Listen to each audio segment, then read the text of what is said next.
So guys, today we have a Slapz audio SCD5K.1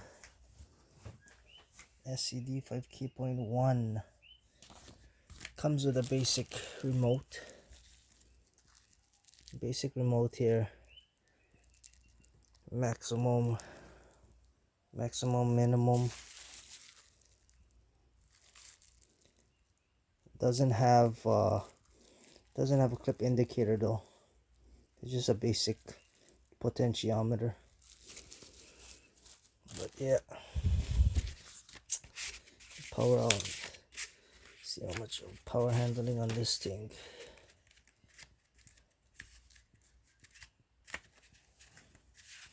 Oh, shit.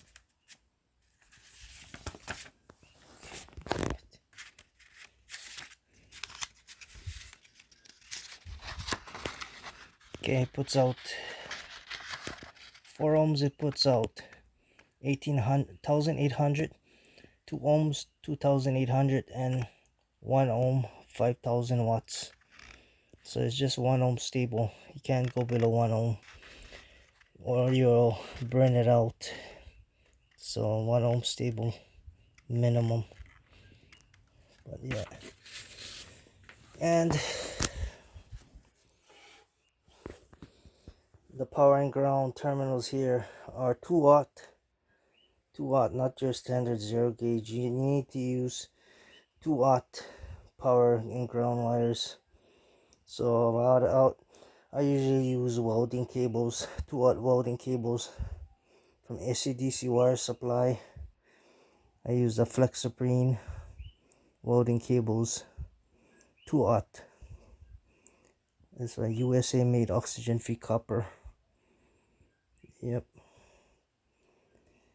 So you need a lot of power for this amplifier here.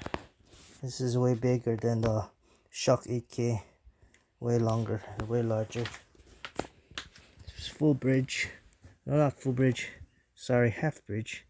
The Shock 8K is full bridge. This is half bridge. But yeah, this is your settings here. You got your basic settings. You protect on, clip protect, your levels, high pass, low pass, bass boost, and your remote connection. But this looks like a pretty beefy amp.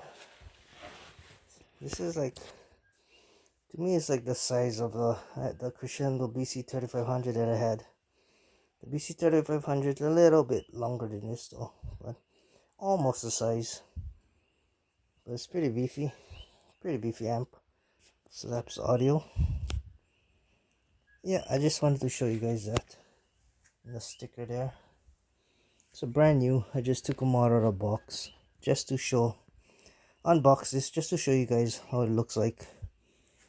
Yep, I never opened it until now. This is still brand new yet. So yeah guys, this is today's update. Slapz audio Slapz audio SCD5K.1 monoblock bass amplifier for subwoofers. Thanks for watching. Clyde here, signing off.